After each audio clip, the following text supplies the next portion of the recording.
Oi, bom dia, pessoal. Continuo me chamando Armando. Ai, que maravilha. Cansado, mas feliz. Gente, que maravilha, né? Que esse EPL foi bem diferente para nós. Primeira diferença no período, a gente costumava fazer isso e costuma fazer, aliás, ao longo dos anos, fizemos no primeiro semestre, por ocasião de Corpus Christi, aproveitando o feriado da quinta-feira, facilita para muita gente. E nós tivemos que fazer por conta da Copa, né? Fizemos agora. E nós estávamos assim na expectativa, achávamos que talvez a gente teria aí um grupo bem pequenininho, mas como sempre, né? Na última hora a gente se surpreende, Deus nos surpreende. Muito bom, muito bom, muito bom. E tem um elemento especial aí que é o elemento do vento. Esse ventilador que a gente não conseguiu desligar, ele está em algum lugar aí, né? Nessa região. Está com Deus, né? E no primeiro semestre a gente não tem esse ventilador dessa forma. Quantos estão no EPL pela primeira vez? Só levanta a mão. Uau!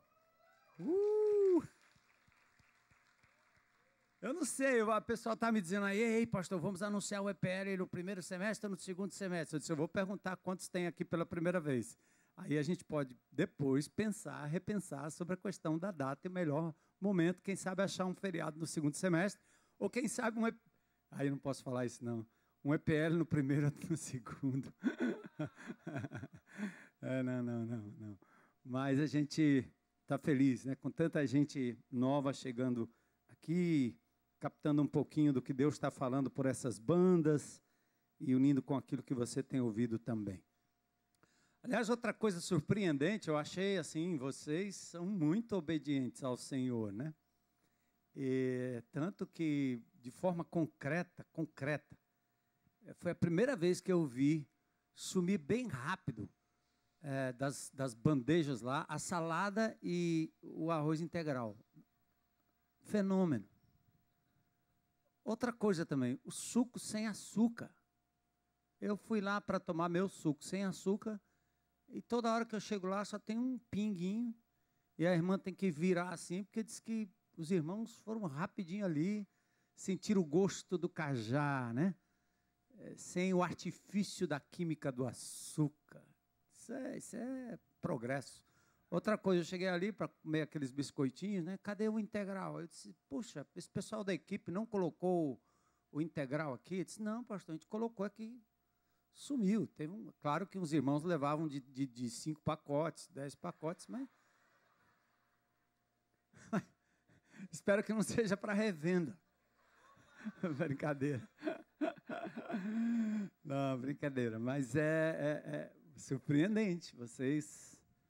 Gente, vale a pena tomar atitudes concretas em relação a isso. Não é uma coisa fácil, não é fácil, mas é possível. Absolutamente possível. Eu queria, então, abrir com vocês aqui um assunto rapidinho, que é um texto até que vocês que acompanham as pregações e acompanham os EPLs aí, já viram no passado. Eu tinha um outro texto preparado, mas corri lá e disse para o pessoal, vou mudar, vou falar um pouquinho deste aspecto aqui, porque eu acho importante como resolução para quem vai sair daqui e entendendo a necessidade de tomadas de atitude no nível individual, pessoal, tomadas de atitude que envolvam parceiro de prestação de contas. Ache alguém. Quando alguém vem para o gabinete, quero aconselhamento, né? Eu pouco faço isso aqui na IBC. O pastor José Edson, o pastor Simão fazem muito mais e os outros também fazem bastante. Mas a primeira coisa que eu quero saber é quem é seu parceiro de prestação de contas. Se você não tem, você vai arrumar um.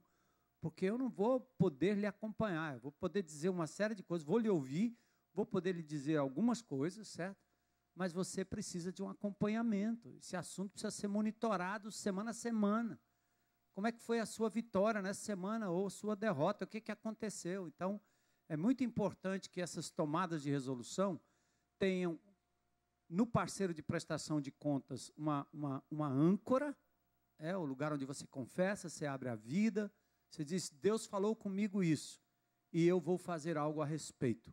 Então é muito importante. Nós temos um desenho que a gente está chamando de mapa aqui, e esse mapa está servindo hoje para balizar a relação de cada indivíduo do corpo de Cristo com a palavra de Deus e com o momento de vida. Tem esse desenho aí? Tem? Esse mapa, será que esse mapa aparece aí? Vai aparecer, o pessoal ali é super eficiente. E eu vou falar um pouquinho desse mapa, só para dizer que é uma coisa que nós adotamos recentemente, e é uma ferramenta que a gente está usando para balizar e ajudar o indivíduo nesse relacionamento com Deus, com a palavra de Deus, nos grupos pequenos da mesma forma, na relação de mentoria, de parceiro de prestação de contas, também a mesma relação, e no treinamento de liderança, que nós não fazemos isso em bloco apenas, em grande grupo, mas fazemos também a partir de grupos menores, grupos pequenos, né? E nesse mapa, a hora que ele aparecer aí, você me dá um toque, a gente fala um pouquinho de como isso tem ajudado. Então, por isso o assunto que eu quero trazer aqui vai mostrar a importância da tomada de posição do indivíduo, a tomada de posição da partilha com o parceiro, a tomada de posição da partilha com o grupo em que ele está inserido, não necessariamente a grande congregação, e, por fim, ter na igreja, ter no ambiente que você ministra, um ambiente de restauração, onde as pessoas valorizam a prestação de contas, o abrir o coração, o poder falar sem ser censurado. Você não está concordando com o pecado do indivíduo, mas você está acolhendo para que ele possa ser curado. E esse tempo pode ser, sei lá, um dia, um minuto, pode ser uma semana, um mês, 2, 3, 6 meses, um ano de restauração daquele indivíduo, de acompanhamento, até você chegar à conclusão que aquele indivíduo não quer nada com nada. E aí o passo é disciplina. Mas na maioria das vezes as pessoas estão precisando ser ouvidas, precisam de alguns princípios claros da palavra de Deus, e aí elas vão se aprumando. E uma forma disciplinada, passos que elas possam dar na vida, e assim vem a restauração. O nosso mapa, a gente fala primeiro de uma linha que a gente tem chamado de Cronos, né? Eu vou fazer a mesma ressalva que eu faço com o pessoal da igreja.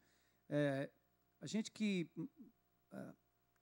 olha para a palavra de Deus com um certo cuidado na sua interpretação, no significado das palavras, a gente sabe que tem muita coisa artificial que a gente faz com as palavras bíblicas, né? Você separa o amor ágape, o amor eros, o amor filéu, aí você fica bonitinho, é didático, mas às vezes essas palavras são intercambiáveis. Então não adianta você achar que achou a pólvora ou descobriu a lâmpada fazendo esse estudo e achando que aquilo ali é uma exclusividade tremenda.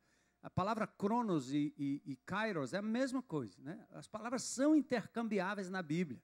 Então não justifica você dizer, eu estou no kairos, aí faz daquilo ali um negócio tão tremendo que o pobre novo convertido chega, não quer saber quem é o seu kairos, de onde ele veio, que é aquilo, se é alguma coisa que bebe, né?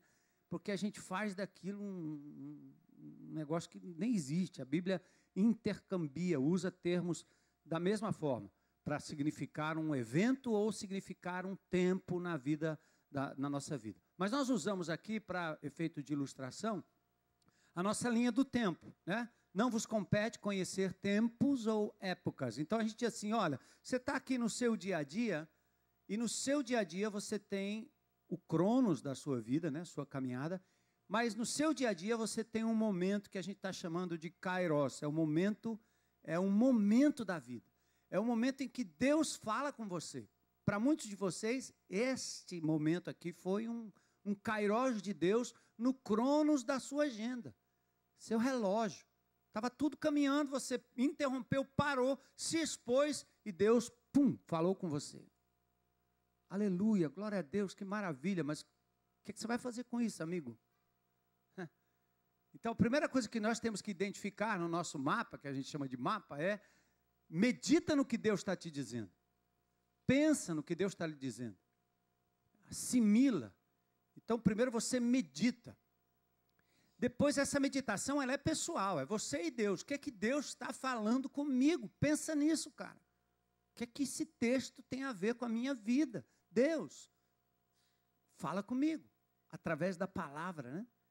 E aí, quando você descobre o que Deus falou, algo que pontuou a tua vida de forma marcante, especial, naquele kairos de Deus na sua vida, né? Às vezes é uma circunstância, um problema, uma doença, uma dificuldade, que naquela hora, como disse o pastor Paulo Solonca, a palavra de Deus veio naquele momento e ele interpretou aquele momento como algo que Deus estava falando com ele. Seja na dor, seja no ganho, na perda, seja como for. Então o mapa medita, primeiro medita. Segunda coisa, abre com alguém, amigo. Fala com alguém. Então, que legal você poder encontrar um parceiro de prestação de contas. Às vezes a minha esposa, a gente tem praticado isso. Diz, amor, essa foi a palavra de Deus para mim. Eu estou entendendo isso. Eu estou abrindo para você saber o que é que eu estou percebendo que Deus está falando comigo. Mas não para aí. Ou seja, primeiro é individual, depois eu compartilho, aí eu passo para o outro lado do nosso círculo. Já que Deus falou comigo e eu entendi o que é que Deus está falando comigo, agora o que é que eu vou fazer a respeito disso? Então eu vou planejar algo, eu vou fazer um plano de mudanças, um plano de reconciliação, um plano de perdão, um plano de perdoar, de ir atrás de alguém, um plano que tem a ver com a minha dieta, um plano que tem a ver com o meu acesso ao meu clínico, com um exame, um check-up. Eu preciso parar de ser uma bomba ambulante. Não dá. Eu tenho que parar com isso. Então, puxa, Deus falou comigo, eu abri com alguém, agora eu estou fazendo planos a respeito do que eu vou fazer a respeito daquilo que Deus falou comigo. E meu parceiro de prestação de contas está comigo. E aí, lá no final, eu avalio. Eu vou avaliar. Como é que foi sua semana? Você conseguiu, cara? Como é que foi? Passa um telefonema, manda um WhatsApp para o cara. E aí pergunta a ele, como é que foi, cara? Aquele plano, aquela coisa que Deus lhe falou, que você de verdade abriu comigo, aquela coisa que você planejou mudar, como foi essa semana? Você conseguiu fazer isso com seu amigo, seu irmão, sua esposa, seu filho, seu pai, seu professor, seu patrão, seu funcionário? Você conseguiu? E aí você avalia. E você vai ter tranquilidade para dizer, cara, eu tentei, mas não deu certo. Puxa vida, amado, vamos orar por você, vai dar certo.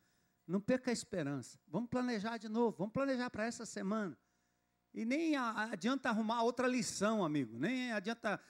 Eu achava engraçado na igreja tradicional, quando a gente ia para a escola dominical, e depois da escola dominical tinha um culto, depois do culto tinha não sei o quê, das uniões de mocidade, depois da união de mocidade tinha o culto, depois do culto tinha não sei o quê. Aí eu voltava para casa e ficava assim, eu estou confuso, porque tanta coisa que eu ouvi. Para que tanta coisa? Por que eu não pego uma coisa? Uma lição, Percebe, às vezes você vai num encontro como esse, você ouve muita gente falando, mas tem uma ou duas coisas que entram na sua vida que você chega a pensar assim, cara, eu vou embora, porque foi essa bala que me atingiu, e eu preciso fazer algo a respeito. Às vezes dá vontade de sair correndo, né? Dizer, cara, eu quero ir embora, eu quero resolver isso, eu quero ir lá abraçar minha esposa, meu filho, meu pai, meu irmão, eu quero ver minha igreja de novo, eu quero lidar com aquelas pessoas com uma nova perspectiva. Então, às vezes, nós enchemos a cabeça do povo disso aí e acabamos não resolvendo. No caso do mapa, você vai lá, checa, e não precisa passar para outro, não. Não precisa ficar com 200 planos, mas resolve aquele e persegue aquele.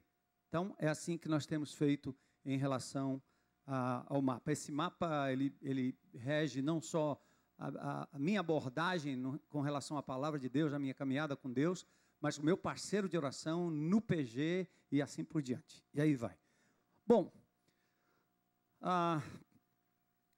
eu quero falar rapidinho aqui, eu vou ver se eu consigo passar pelo esboço rápido, porque depois eu tenho orado ao Senhor para que você hoje tenha a oportunidade, talvez, de abrir o seu coração e compartilhar com a gente alguma coisa. Sendo um encontro de pastores e líderes, é só para entender, o microfone vai ser passado, não é para pregação, mas pode ser para o ano que vem, quem sabe a gente convida você. E quando a gente fala de restauração, a gente sempre, que é uma dificuldade que nós pastores temos, a gente sempre fala na primeira pessoa do plural, né? Nós, né? Ou então vós, né? Vocês, né? Tem muita igreja, tem muito irmão, tem muita gente, menos eu. Né? E hoje a gente vai fazer isso, mas vamos fazer assim, eu vi, eu aprendi, eu. Nós vamos fazer um tempo de partilha aqui já, tá certo? Aí, obviamente, se você quiser agradecer, quiser louvar a Deus, tudo bem. Né? Agradecer a Deus por qualquer coisa, tudo bem. Mas nós vamos fazer isso já já. E a gente, você sabe que a gente opera aqui, a gente trabalha aqui com esse princípio da restauração.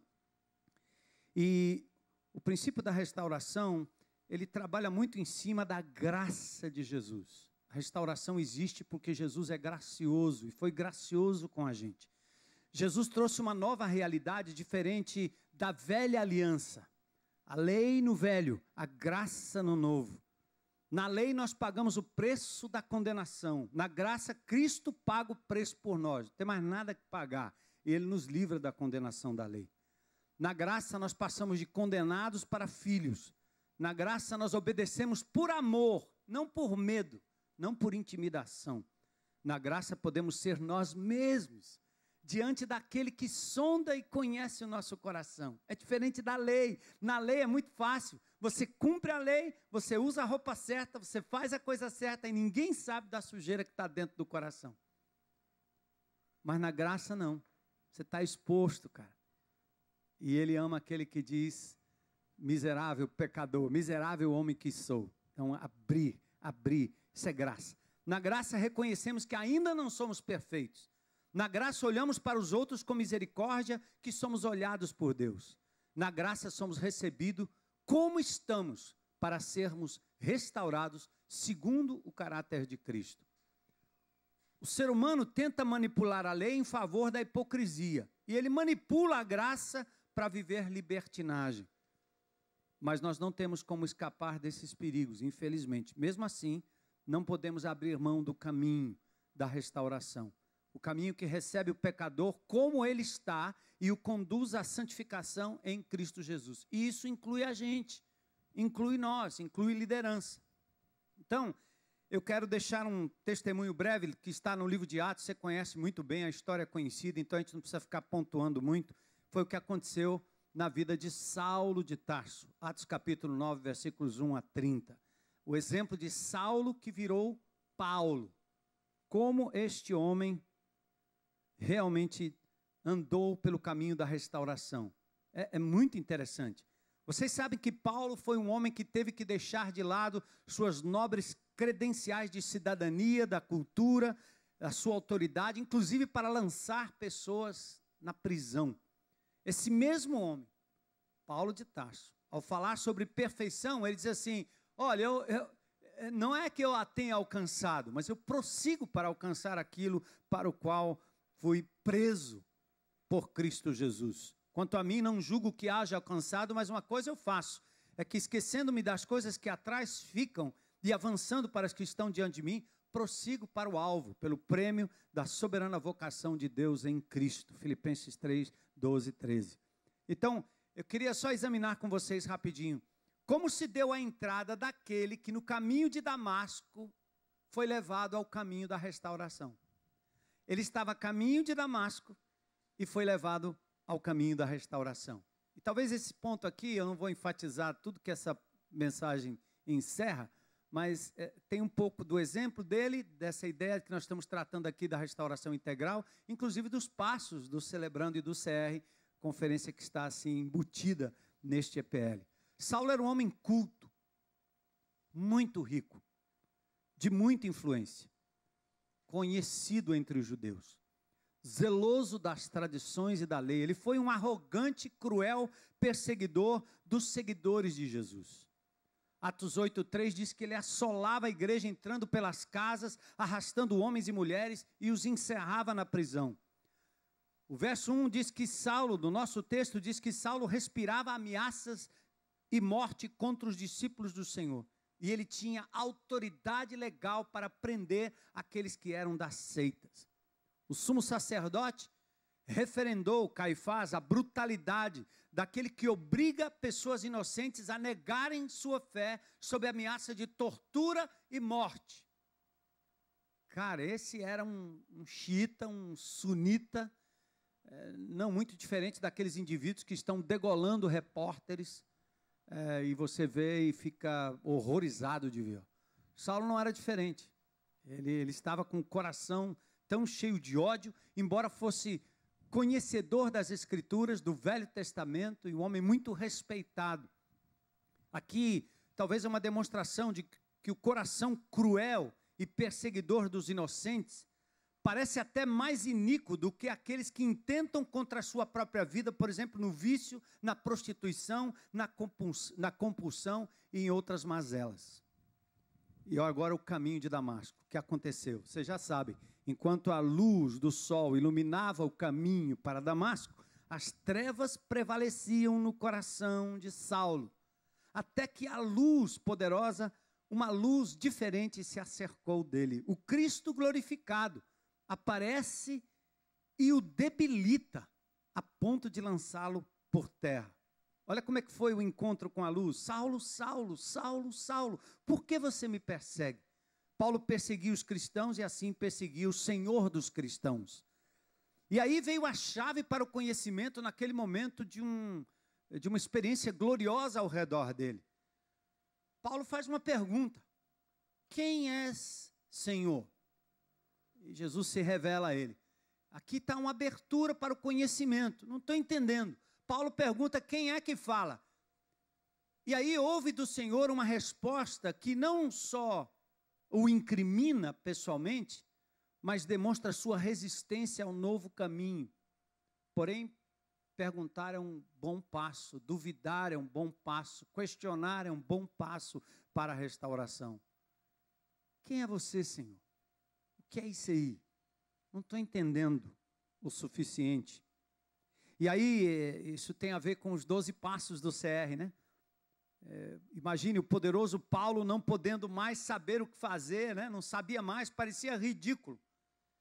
Porque num determinado momento agora ele diz: que queres que eu faça? Reações emocionais, reação resoluta, declaração de impotência, de desconhecimento, de fraqueza e de rendição.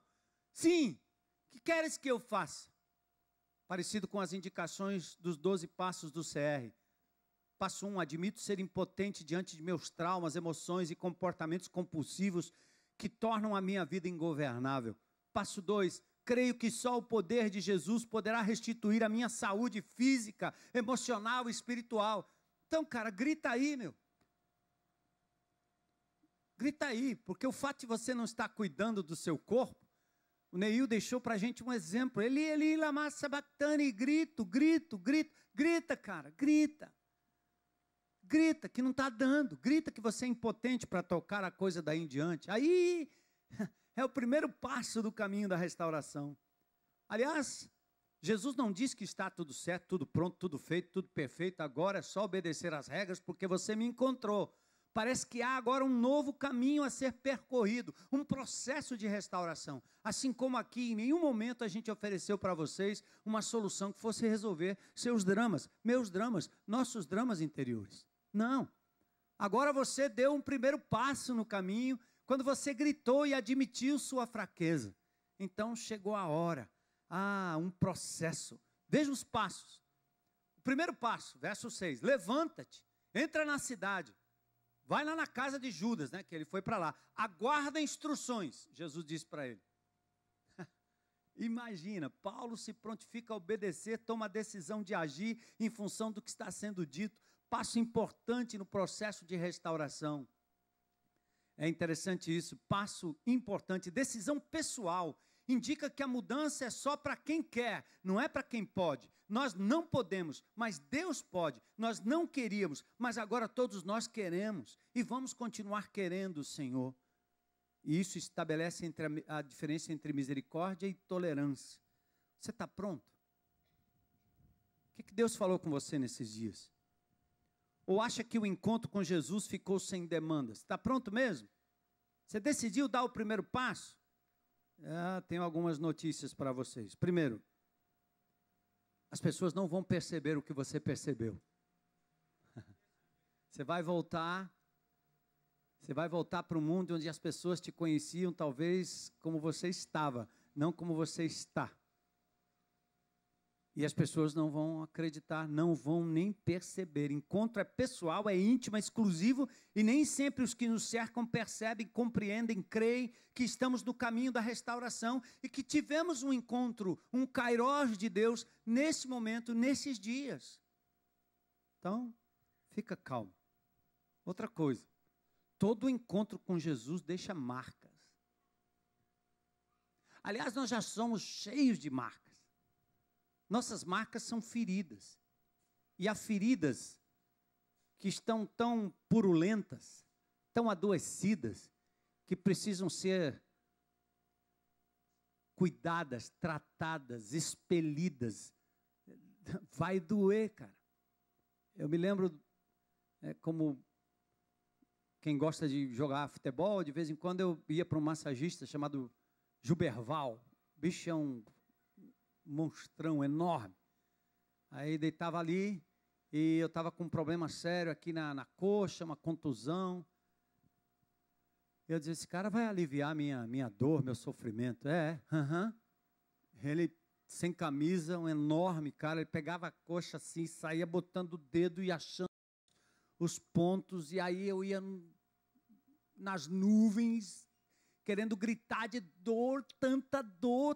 Peraí, eu vim aqui para você me massagear, cara. Você está me matando de dor. É assim que você vai ficar bom. Até depois eu fiquei pensando, rapaz, eu acho que a dor que o cara ocasiona em mim é tão maior do que a dor que eu estava sentindo, que eu acho que uma supera a outra e anula, e eu acho que está tudo bem. Mas não é não, faz parte do processo. De achar os nódulos, de desfazer os nódulos, quando os músculos, os tendões se acoplam ou se sobrepõem. Então, olha que legal, as marcas do encontro. Primeiro, verso 5, Saulo cai por terra, está trêmulo e atônito. Agora ele ouve o comando de Jesus, mas o que parecia se tornar um céu instantâneo, do tipo que a gente oferece para o povo, vai lá, o negócio, você vai sair de lá leve e solto, leve uma burdoada. Como assim? Leve e solto. Se torna num árduo e doloroso caminho de restauração. Não que Jesus não pudesse operar um milagre instantâneo, e ele poderia fazer com você, mudar a sua vontade, mudar a sua tara, a sua loucura, minha loucura. Ele podia mexer nos neurônios, milagre, aconteceu. Pum! Mas não é assim. Mas porque nós precisamos encarar nossas limitações, nossos traumas, nossas lembranças e principalmente nossos pecados e falhas de caráter, vai começar a cura. Está pronto? Mas não é instantâneo. Os caras têm até o culto da cura, culto da liberação do poder, o culto do milagre. É muito fácil chamar gente para isso. Mas não se fala no caminho da restauração, nos passos que tem que se dar, porque a realidade é essa. A cura real só acontece desse jeito. Aí o que aconteceu? Vai começar a cura. Aqui começa o caminho da restauração. E Paulo, que teve um encontro com Jesus, ganhou o quê? Primeiro, ficou cego, limitação visual. Como assim? Depois, limitação motora. Ele não sabia para onde ir. Imagina o cara arrogante que ia para onde queria, que fazia o que queria, como queria. Agora ele não tinha mais direção. Depois, limitação emocional. Ele ficou depressivo. Paulo precisa conhecer os métodos de Jesus. É ele quem navega e direciona nesse novo caminho. Não adianta querer assumir o controle. Cara, o cara teve um encontro com Jesus, ficou desse jeito, cego, emocionalmente perturbado e com depressão. É por isso que o caminho da restauração tem outros passos. Disponho e me permito que Jesus remova todos os meus defeitos de caráter. Está afim? Eu luto com eles todo o tempo. Alguns foram superados, outros aparecem de vez em quando como um fantasma, um gigante muito real, querendo que eu reaja. Passo 7, humildemente peço a Jesus que remova as minhas falhas de caráter e os meus vícios. Isso é uma caminhada. E aí, para os maduros ou para os novatos na fé, não há atalho sem dor, não há, nem sem perda, nem tampouco sem choro. Não existe anestésico que elimine a causa da dor, ou que evite a dor depois de passar do seu efeito. Nossos erros, nossos traumas, nos machucaram há anos. e eles estão arraigados. E agora que nós vamos deixar o bisturi da graça entrar para nos curar, gente, vai doer, mas o câncer será removido. A graça vai nos curar, passo a passo, dia a dia. E aí vem o caminho solidário, né? Esse talvez seja o ponto crucial desse texto. É a compreensão do plano divino para a restauração. Presta atenção, para qualquer ser humano. O caminho do solitário, do ermitão, do cara que esconde tudo, do cara que guarda lá dentro as suas coisas, o caminho solitário dá lugar ao caminho solidário. O isolamento, a separação, a solidão são como estufas propícias para o desenvolvimento dos nossos mais graves pecados. Deus inventou a confissão e nos deu pessoas, indivíduos, grupos de indivíduos e a comunidades, para que nós possamos também experimentar restauração através deles. E aí vem o papel do companheiro, verso 10 e 11. Chama Ananias. Ananias diz, eis-me aqui. Paulo foi ajudado por Ananias, discípulo pronto a obedecer o Senhor. Então, restauração não é uma jornada para se fazer sozinho. E aí vem a primeira dificuldade de conquistar a credibilidade, né? Ananias disse, como assim? Esse cara aí? Esse cara é um bandido. Aí o Senhor escolhe, acolhe incondicionalmente, reafirma que este é um vaso que foi enviado por ele. Então é só para você, o seguinte, não ouça nem a história do irmão, ouça o que Deus está lhe dizendo. Ele teve um encontro com você, ele te falou algo poderoso, ele vai estar com você, e mesmo que as pessoas não percebam, e mesmo que aqueles que vão estar ao seu lado não entendam tudo, até lhe vejam como o antigo indivíduo, lembre-se que Deus lhe vê de uma outra forma. Continue abrindo, continue falando, continue se submetendo ao processo. E foi assim que aconteceu. Aí, no caminho da restauração, Deus vai usar pessoas, mas Ele mesmo garante que o maior referencial de aceitação vem dEle. O que Deus diz sobre você deve prevalecer sobre toda e qualquer voz que possa desconfiar da atuação da graça em você. E depois ele foi levado para casa, para um grupo pequeno. Aí o perseguidor e algoz dos discípulos é amado dentro da casa onde ele entrava para perseguir. Já pensaram nisso? Que humilhação! Deus estava trabalhando o caráter dele, né? E aí Saulo esteve alguns dias com os discípulos que estavam em Damasco, e por fim ele foi parar lá em Antioquia, Atos 13:1, na igreja. Certamente Deus tinha planos para a vida de Saulo, e já fora predito pelo Senhor que ele seria um vaso escolhido para levar boas novas aos gentios, mas não tenha pressa, tá certo? Não tenha pressa. Foram 14 anos desde a conversão de Saulo. Ele estava no lugar onde Deus se manifestaria para falar-lhe ao coração, na igreja local, servindo na igreja local. Muitos daqueles que tropeçam entraram onde não deveriam ter entrado. No tempo errado, na hora errada, precipitadamente. Porque todos estão perseguindo um título ou uma oportunidade para arrastar pessoas, falar com pessoas, se sobressair sobre as pessoas, manipular pessoas, escravizar pessoas, fazer célebre o nosso nome enquanto nós construímos os nossos castelos à la Babel. Isso é ridículo, não vai dar em nada. É por isso que o neófito é uma presa fácil do diabo. Espera aí, meu, calma aí. Eu cantar de novo, que a música não é minha, do Kleber, né? Quem me vê assim cantando não sabe o que eu sofri. O cara fala 31 anos de ministério, oh, isso aqui, ó, isso aqui. Você não sabe de onde nós partimos. São 31 anos. Ufa, e não está pronto ainda. E tem muita coisa. E nós estamos muito aquém do que nós poderíamos fazer. Então é nesse sentido que você também deve ter cuidado como líder. O que é que você quer fazer com tanta pressa? Para que tanta pressa? Deus quer te preparar mais tempo para que você possa servir por mais tempo e de forma mais íntegra. Foram 14 anos desde a conversão. Saulo estava no lugar certo, na igreja local. Não pode haver restauração longe do corpo de Cristo. Todos estamos no processo, todos temos que nos submeter ao processo, todos temos que ser instrumentos de Deus no processo até de restauração dos outros, e na família menor ou maior, somos lixados, afiados, burilados, esculpidos pela poderosa ferramenta do Senhor, nossos irmãos em Cristo. São eles que sabem, mas eles sabem menos do que aqueles da sua casa, eles sabem mais.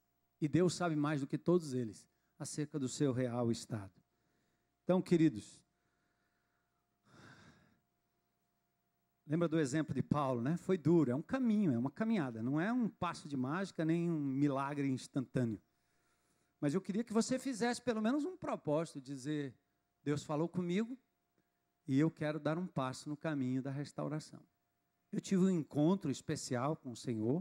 O Senhor estava com você todo o tempo. Quando você fala um encontro, quer dizer que Deus lhe visitou de uma forma especial. Tem um termo no Velho Testamento para a visitação de Deus, pacade, a visitação do Senhor. Deus visita alguém estéril e esse alguém dá à luz a filhos. Deus visita um povo e a libertação. Mas Deus estava lá todo o tempo. O que ele está dizendo?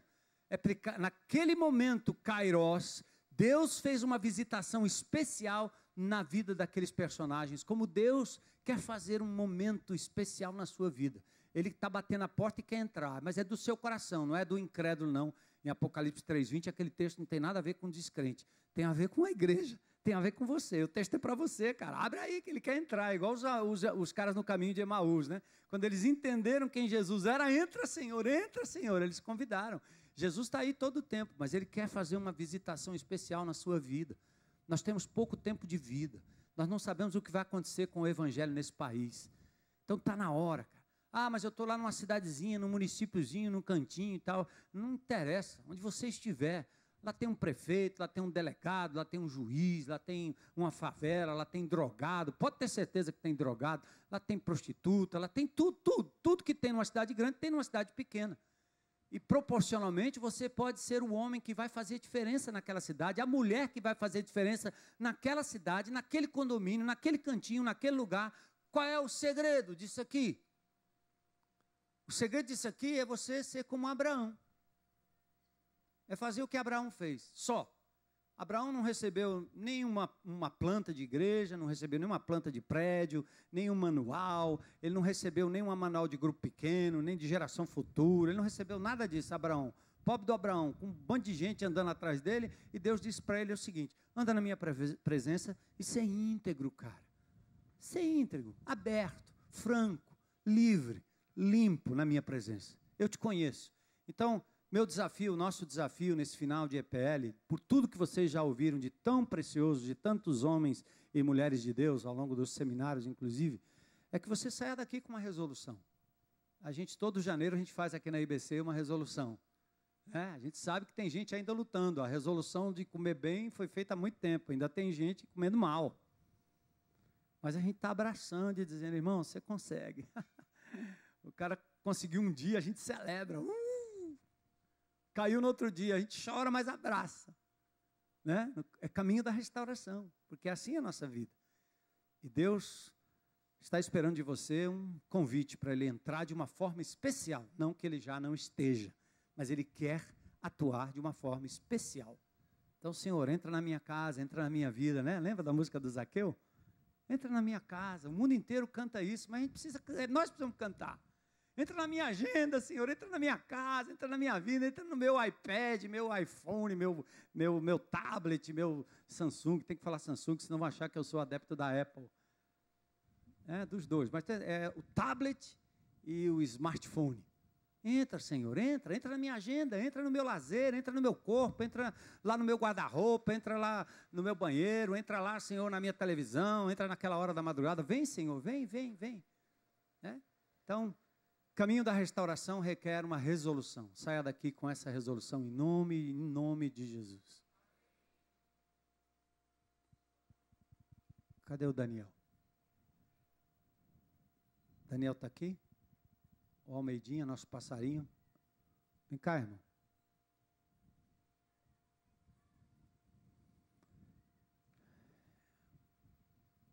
Eu sei que você já pensou nisso, né?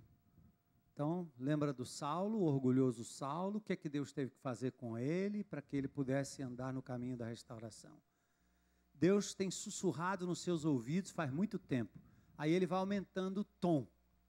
Ele vai aumentando o tom. E aumento do tom, quando ele pega um megafone para falar com você, o megafone de Deus é a dor, é a perda.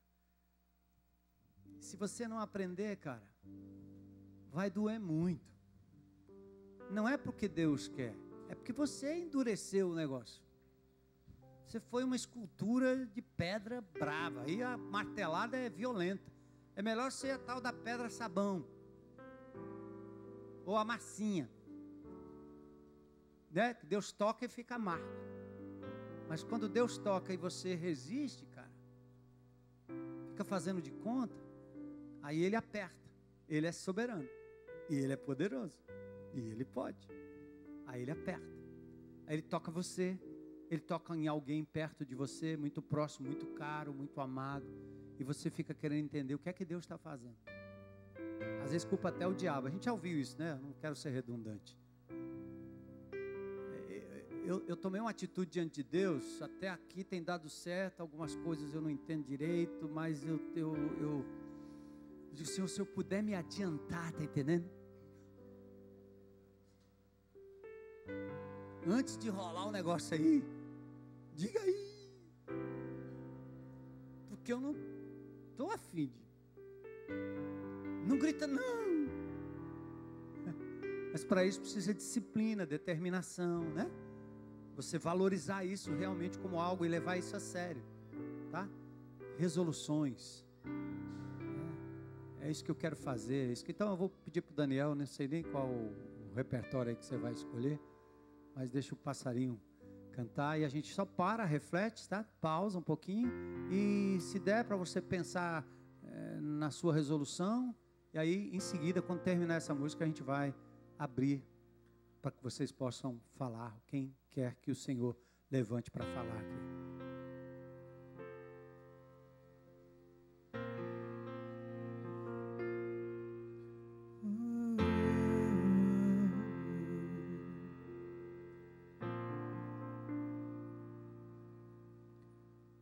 Confronta-me, Senhor,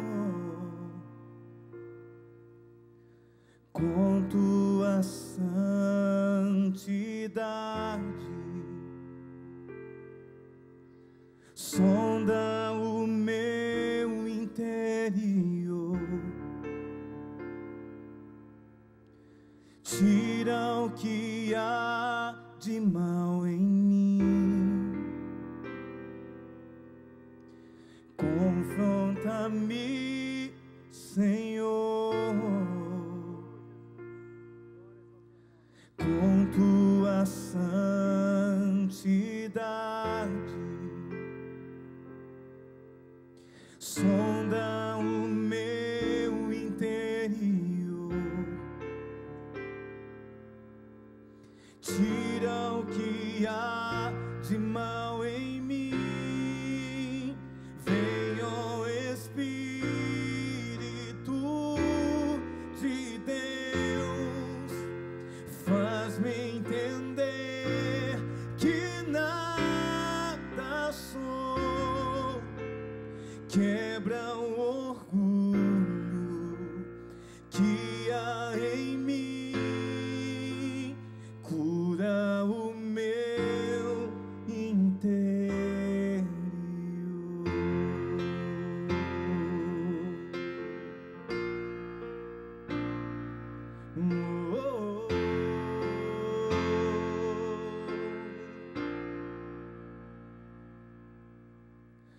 Confronta-me, Senhor, com tua santidade,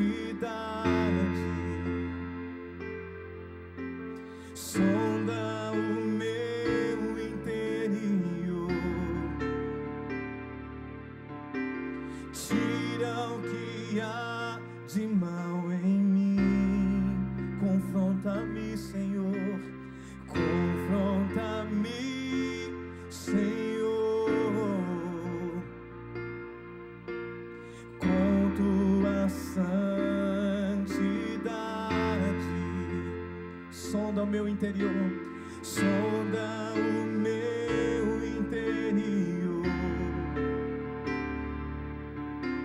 tira o que há de mal em mim.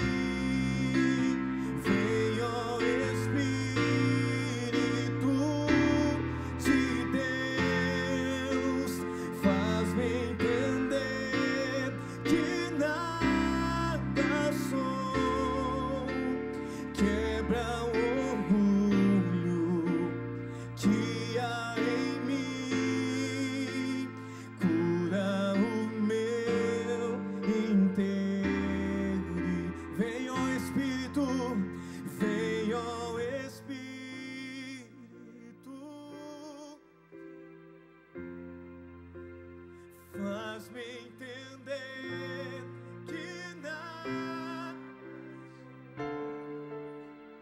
quebra o orgulho.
Na tua presença, Senhor, quebrantados, confrontados. Aleluia. Tu és o Deus dos recomeços, Pai. Tu és o Deus que reescreve nossa história, Senhor. E nesta manhã nós nos quebrantamos na tua presença, só na tua presença, Senhor. Em nome de Jesus, Senhor. Continua a obra que tu começou, Pai. Vem, ó Espírito de Deus, faz-me entender que nada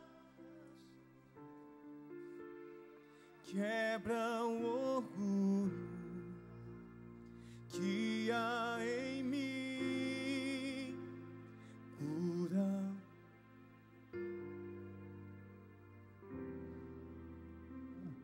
Amém. Louvado seja Deus.